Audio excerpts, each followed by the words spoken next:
अहमद और सलमान दोनों भाई मिलकर एक पान की दुकान चलाते थे। अहमद की बेगम शबाना और सलमान की बेगम सकीना दोनों के स्वभाव में जमीन आसमान का अंतर था। जहां शबाना बहुत ही लालची और चालाक स्वभाव की थी, वहीं सकीना का स्वभाव बेहद शरीफ और मिलनसार था। अम्मी अब्बू, आप चाय पियो, मैं थोड़े आम शबाना भाभी को दे आती हूँ। वो कई बार कह चुकी हैं कि तुम्हारे अम्मी अब्बू अपने बाग के पके आम कब खिलाएंगे। हाँ हाँ बेटी, मिल बांट कर खाना तो अच्छी आदत है। सकीना बेटी, चिंता मत करो, मैं अकरम के हाथ और आम भिजवा दूंगा। अच्छा ठीक है, अब मैं चलता हूँ। सकीना के अब्बू का एक छोटा सा बाग था। उसके अम्मी अब्बू मिलने आए तो बाग के आम ले आए। सकीना शबाना और को कुछ आम देने गई। शबाना भाभी, ये अब्बू अम्मी आम लाए थे, आप इनमें से जितने रखने हैं उतने ले लो, बाकी मैं रख लूंगी। आम कितने रसीले और स्वादिष्ट हैं। मेरा तो दिल कह रहा है मैं सारे ही रख लूं, पर तुम्हारे अम्मी अब्बू लाए हैं, कुछ तो तुम भी खा ही लो। शबाना ने चालाकी से सकीना के दिए आमों में से 15-20 आम निकाल लिए और सकीना के हिस्से में सिर्फ गिनती के 4 आम आए, पर सकीना ने शबाना को कुछ नहीं कहा। ये लो, इतने बहुत है ना तुम्हारे लिए, तुम तो कुल मिलाकर 2 ही लोग हो। चांद तो अभी बच्ची है, कितना ही आम खा पाएगी, पर मेरे अब्दुल फरहान और सबा को तो तुम जानती ही हो, आम देखते नहीं कि टूट पड़े। तभी शबाना के सब बच्चे आते हैं और सारे आम खा जाते हैं। शबाना हमेशा से ऐसा ही करती थी। जब भी घर में कोई चीज आती तो वो अपने लिए सबसे पहले निकाल लेती। दुकान एक थी, काम एक था, फिर भी सकीना को कम ही चीजें मिल पाती थी। सकीना इसमें कुछ भी नहीं कहती थी, वो फिर भी इन सब बातों में सुकून रखती थी। बकरा ईद का दिन था। कुर्बानी के बाद बकरे के मीट के 3 हिस्से करने थे। सुनो जी, सबा के अब्बू, गोश्त को बांटते समय थोड़े बढ़िया मीट के टुकड़े अलग कर दो, फिर पता चले हमारे हिस्से में कुछ आए ही ना। शबाना बेगम, अभी पहले 2 हिस्से, जिनमें से एक गरीबों के लिए, दूसरा रिश्तेदारों और पड़ोसियों के लिए तो निकालने दो। तुम तो आफत मचा देती हो। हाँ ठीक है, कर लो हिस्से, मैं कौन सा जल्दबाजी कर रही हूँ। भाभी जान, ये गरीब फकीरों का हिस्सा आप देख लो कि कैसे बांटना है। सकीना पड़ोसियों में बांटने गई हुई है। हाँ लाओ, मैं गरीब और फकीरों को बहुत अच्छे से हिस्सा बांट दूंगी।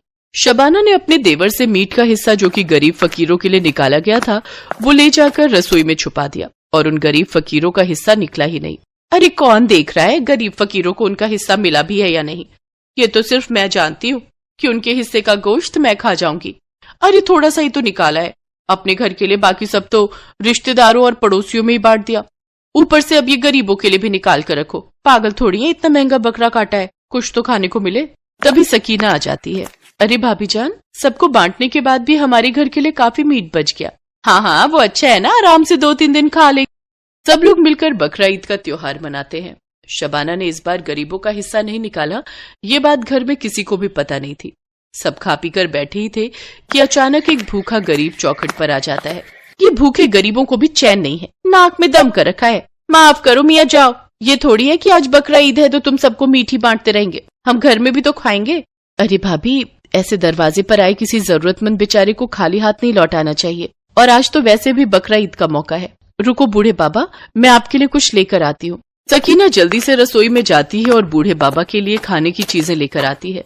बूढ़े बाबा को बहुत जोरों की भूख लगी थी, वो जल्दी जल्दी सारा खाना खा लेते हैं। सकीना उन्हें पीने के लिए पानी देती है। खुश रहो बेटी, तुमने आज मुझ गरीब का पेट भरकर अल्लाह तक इस रोटी को पहुंचाया है। ये लो, बकरा ईद पर अल्लाह की तरफ से ये तोहफा समझो। बूढ़े बाबा सकीना के हाथ में एक पोटली देकर वहाँ से दुआएं देते हुए चले जाते हैं। सकीना पोटली को लेकर अंदर आ जाती है और शबाना हंसने लगती है। अरे तुम्हें नहीं पता सकीना, ये लोग तो बस बहाने ढूंढते हैं। तुमने इनको भरपेट इतने सारे पकवान खिला दिए, उन्होंने बदले में तुम्हें पोटली में, मुझे तो लगता है अल्लाह का नाम लेकर कंकड़ पत्थर भर कर दे दिए होंगे। ये लोग ऐसे ही बेवकूफ बनाते हैं। इन्हें पता होता है कि बकरे का बंटवारा हुआ होगा, क्योंकि बकरा ईद है इसलिए ये मांगने चले आते हैं। इन्हें पता है हम सबसे पहले इनका ही हिस्सा निकाल कर इन्हें देंगे। कोई बात नहीं भाभी जान, ये बेचारे गरीब भी तो ऐसे ही त्योहारों के मौके पर कुछ न कुछ लेने आते हैं, वरना हम लोग भी तो कहाँ इन लोगों को कुछ दे पाते हैं। अल्लाह ने तभी तो ऐसे पाक दिन बनाए हैं कि हम इन गरीबों की भी मदद कर सके। अब अल्लाह के नाम पर इन्होंने मुझे पोटली में कुछ भी दिया हो, मैंने तो ले लिया। ईद के मौके पर अल्लाह का तोहफा समझकर ही मैं ये कबूल कर लूंगी। इतनी बड़ी बड़ी बातें करने से पहले एक बार पोटली खोलकर तो देखो, बूढ़े मियाँ ने आखिर दिया क्या है। सकीना पोटली खोलकर देखती है तो उस पोटली में चमकते हुए कीमती हीरे भरे हुए थे। शबाना की आंखें फटी की फटी रह जाती हैं। या अल्लाह, इस पोटली में तो कीमती हीरे और मोती हैं। भाभी जान देखो, हाँ ये तो सचमुच बहुत कीमती हीरे मोती हैं, पर उस बूढ़े भिखारी के पास ये कीमती हीरे मोती कहाँ से आए? और तुम्हें ही क्यों देकर गए? तभी मस्जिद के मौलवी साहब आ जाते हैं। इसलिए देकर गए क्योंकि शायद वो अल्लाह के भेजे हुए फरिश्ते थे। सकीना ने आज बकरा ईद के पाक त्योहार पर उनका पेट भर के अल्लाह तक रोटी पहुंचाई। हो सकता है इस घर से आज अल्लाह के नाम का किसी गरीब का हिस्सा निकला ही ना हो, और जो गरीबों की मदद करते हैं अल्लाह उनसे बहुत खुश होते हैं। बेटी सकीना, इसे अल्लाह का तोहफा समझकर अपने पास रखो। तुम जैसे अब तक नेकी की राह पर चलती आई हो, वैसे ही हमेशा नेकी की राह पर चलती रहना। अल्लाह की रहमत तुम पर हमेशा बनी रहेगी। शबाना आज अपने ऊपर बहुत शर्मिंदा थी, पर सकीना बहुत खुश होती है क्योंकि बकरा ईद के मौके पर उसे अल्लाह की तरफ से ये बेशकीमती तोहफा जो मिला था। शबाना का मुंह जरा सा रह जाता है क्योंकि वो जानती थी कि उसने गरीब का हिस्सा न देकर अल्लाह की नजरों में बुराई ली है। शबाना समझ जाती है कि हम सबसे अपना झूठ छुपा सकते हैं, पर अल्लाह की नजर हम पर हमेशा रहती है। बकरे का बंटवारा करते समय शबाना ने गरीबों का हिस्सा जानबूझकर छुपाया था। इस गलती का एहसास उसे हो जाता है। शबाना अल्लाह से अपनी गलती के लिए माफी मांगती है और उस दिन से लालच करना छोड़ देती है। सकीना की देखा देखी वो भी अब गरीबों की मदद कर दिया करती थी।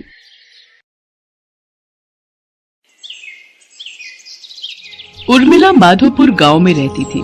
उसके पास पारो नाम की एक पालतू गाय थी। पारो उर्मिला के साथ पिछले कई सालों से है। पति के देहांत के बाद इसी गाय के सहारे उर्मिला ने अपने परिवार को चलाया। उसकी गाय का दूध पूरे गांव में मशहूर था। गांव के सभी लोग उर्मिला से ही दूध लेते थे। उर्मिला का बेटा शहर में पढ़ता था। वहीं उसे पूनम नाम की एक लड़की से प्यार हो गया और उसने अपनी माँ को बिना बताए पूनम से मंदिर में शादी कर ली। आज वो गांव वापस आने वाला था। उर्मिला बहन, 2 किलो कर देना दूध। 1.5 किलो मुझे भी देना। क्या बात है उर्मिला बहन, आज तो तुम बड़ी खुश दिखाई दे रही हो। बात ही खुशी की है सरोज बहन, आज मेरा बेटा गांव वापस आ रहा है। बस जल्दी जल्दी काम निपटाकर उसी के लिए बढ़िया बढ़िया पकवान बनाऊंगी। पता नहीं शहर में उसे क्या खाने को मिलता होगा और क्या नहीं। अच्छा तो ये बात है, चलो बहुत बढ़िया हुआ। कब से बेटे के बिना अकेले रहते रहते तुम उदास हो गई हो। अब वो आ जाएगा तो तुम्हारे साथ काम में भी मदद कर देगा। हाँ वो तो है। अरे आ रही हूँ पारो, तू क्यों आवाज लगा रही है? मैं जानती हूँ तू भी सूरज का नाम सुनकर बहुत खुश हो रही है। रुक, मैं अभी तुझे चारा डालती हूँ, फिर तो सूरज ही तुझे खिलाएगा। उर्मिला की गाय पारो अपनी आवाज में उससे बातें कर रही थी, मानो वो भी सूरज के आने की खुशी मना रही हो। शाम के समय सूरज आ जाता है, पर अपने बेटे के साथ बहू को देखकर उर्मिला को बहुत बुरा लगता है। माँ तुम नाराज मत हो, सब कुछ बहुत जल्दबाजी में हुआ। पूनम के पिताजी की तबीयत ठीक नहीं थी और वो चाहते थे कि हम ये शादी जल्दी से जल्दी कर लें, इसलिए मैं आपको बता ही नहीं पाया, पर अब मैं आपके साथ ही रहूंगा। आप चिंता मत करो। और माँ पूनम बहुत अच्छे स्वभाव की पढ़ी लिखी लड़की है, आप एक दूसरे को आसानी से समझ जाओगे। ठीक है, देखती हूँ वो मुझे कितना समझती है। गांव के रहन सहन और शहर के रहन सहन में बहुत फर्क है बेटा। उर्मिला की तरह पूनम घर के कामकाज नहीं कर पाती थी। उसे तो घर का कोई भी काम करना नहीं आता था। सूरज, तुमने मुझे कहाँ लाकर पटक दिया है? मुझसे ये घर के काम नहीं होते। हमें शहर वापस चलना चाहिए। उस गाय का गोबर साफ करो, उसे चारा डालो, उसे नहलाओ, घर की लीपा पोती करो। ये सब करके तो बदबू के मारे मेरा बुरा हाल हो रहा है। ऊपर से तुम्हारी माँ को माँ जी का नाटक करते हुए लहसुन प्याज ही काटती रह जाओ। कैसी बातें कर रही हो पूनम? यहाँ पर सारा कामकाज बना हुआ है। मैं तो यहाँ पर बढ़िया सी डेयरी खोलने की सोच रहा हूँ। दूध, घी, पनीर, दही और कुछ खास मिठाइयों की बहुत ही बढ़िया डेयरी खुल जाएगी। हमारी अच्छी खासी कमाई हो जाएगी। शहर में घर का किराया, खर्चा पानी कितना ज्यादा है। वहां पर मुझे काम सेट करने में ही सालों गुजर जाएंगे, और जहां पर मेरा अपना खुद का घर का काम है, हम शहर में क्या करेंगे? तुम्हें पता भी है हमारी गाय का दूध पूरे गांव में मशहूर है। सोचो हम कितना कमा लेंगे, और फिर हमारे यहाँ रहने से माँ को भी सहारा रहेगा। वो बेचारी अकेले काम नहीं संभाल पाती है। अच्छा तुम काम करो, मैं थोड़ी देर बाजार होकर आता हूँ। कह तो सूरज ठीक ही रहे हैं। शहर में काम करने के लिए पैसों की भी जरूरत होगी। यहाँ पर तो अपना मकान, अपना काम है, और फिर हमें तो पैसे कमाने से मतलब है। कुछ सालों में अच्छे पैसे कमा लिए तो बाद में शहर जाकर बस जाएंगे। पर मुझे किसी भी तरह से सासू माँ से अलग होना है, ताकि उस गाय पर मेरा कब्जा हो जाए। पता नहीं, माँ जी तो बहुत चालाक है, कितने पैसे अपने अंदर करके बैठी होंगी। पूनम को पता था कि सूरज गांव में ही काम बढ़ाने वाला है, इसलिए वो अलग होने के रास्ते ढूंढने लगी। सूरज, सुबह से काम कर करके मैं थक गई हूँ। मेरे आने के बाद माँ जी ने घर के सारे काम मेरे ही जिम्मे डाल दिए हैं। गाय को नहलाना, धुलाना, गोबर साफ करना, चारा डालना, सारी देखभाल तो मैं करती हूँ। और दूध बेचने के टाइम पर माँ जी गल्ला लेकर तख्त पर खुद बैठ जाती हैं। ऐसे थोड़ी होता है। मैं अब और बर्दाश्त नहीं कर सकती। जब मैं इतना काम कर रही हूँ तो फिर मैं अलग ही रहूंगी। मुझे माँ जी के साथ नहीं रहना। और हाँ, उस गाय पर मेरा हक है। मुझे तो बस बंटवारा चाहिए, गाय का बंटवारा। पूनम इतनी जोर जोर से चिल्लाकर ये बात कह रही थी कि उसकी बात उर्मिला के साथ साथ पड़ोसियों ने भी सुन ली और सब वहाँ आ गए। बहू, बंटवारा, वो भी मेरी पारो का? मेरे जीते जी ऐसा कभी नहीं होगा। और तुम जानती ही क्या हो पारो के बारे में? उसे मैंने बहुत प्यार से पाला है, उसकी देखभाल की है। तुम मेरी पारो को एक दिन भी रख कर तो दिखाओ, वो तुम्हारे साथ एक दिन भी नहीं रहेगी। हाँ हाँ, इस गाय की देखभाल मैं कर लूंगी, आप उसकी चिंता मत करो। पर एक शर्त है, आप बीच में दखलंदाजी नहीं करोगी। मैं जैसी मर्जी गाय की देखभाल करूं, आप उससे दूर रहोगी। सूरज, अगर आज बंटवारा नहीं हुआ तो मैं तुम्हें छोड़कर शहर चली जाऊंगी। माँ, अगर पूनम चाहती है तो आप उसे गाय दे क्यों नहीं देती? उसे एक बार कोशिश करने तो दो। कहीं ऐसा ना हो आप दोनों के झगड़े में मेरी शादीशुदा जिंदगी खराब हो जाए। सूरज बेटा, एक माँ कभी नहीं चाहती कि उसके बच्चों का घर खराब हो। अगर बहू की यही इच्छा है तो आज से मैं अपनी पारो बहू के हवाले करती हूँ। उर्मिला बहन, इतने सालों से हम देख रहे हैं पारो को तुमने बहुत लाड प्यार से पाला है। कहीं ऐसा ना हो बंटवारे के चक्कर में एक निर्दोष जानवर परेशान हो जाए। सब गांव वाले भी क्या समझाते। पूनम तो बंटवारे की जिद पर अड़ गई थी और ऐसा ही हुआ। गाय अब पूरी तरह से पूनम के हवाले थी। सूरज गांव में डेयरी खोलने की व्यवस्था के काम से शहर चला जाता है। पूनम तो आलसी थी, उसने गाय के प्रति लापरवाही दिखाना शुरू कर दिया। वो सुबह उठकर ना तो गाय का गोबर साफ करती थी, न उसे नहलाती धुलाती थी और न ही उसे समय पर चारा देती थी। इसी कारण गाय के आसपास बदबू फैलने लगी और मक्खियां, मच्छर, कीड़े मकोड़े आने लगे। गाय को समय पर चारा नहीं मिलता था, वो कमजोर हो गई। पूनम सारा दिन सोती रहती और खाती पीती रहती। गाय ने दूध देना भी बंद कर दिया। एक दिन गाय बेहोश होकर जमीन पर गिर गई। ये देखकर पूनम घबरा गई। सूरज उसी समय शहर से आया और वो भी घबरा गया।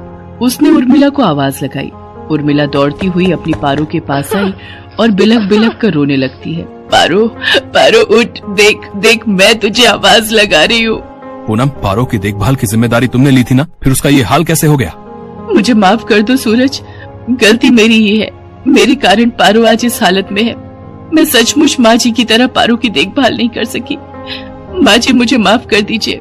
उर्मिला दौड़कर चारे के पास जाती है और चारे को उठाकर पारो के आगे रखती है। पारो को उर्मिला के स्पर्श का एहसास होता है, वो थोड़ा सा हिलती है। ये देखकर सब खुश हो जाते हैं। उर्मिला अपने हाथों से पारो को चारा खिलाती है। पारो खुशी खुशी ढेर सारा चारा खा लेती है, मानो वो कब से उर्मिला के हाथों से ही चारा खाना चाह रही थी। पूनम को अपनी गलती का एहसास हो जाता है और वो उर्मिला से माफी मांगती है। कुछ दिनों में पारो फिर से ठीक हो जाती है। अब सूरज ने भी गांव में एक बड़ी डेयरी खोल ली थी। धीरे धीरे सब कुछ ठीक हो जाता है और दोनों सास बहू मिलकर पारो की देखभाल करने लगती है। पारो भी अब बहुत खुश थी।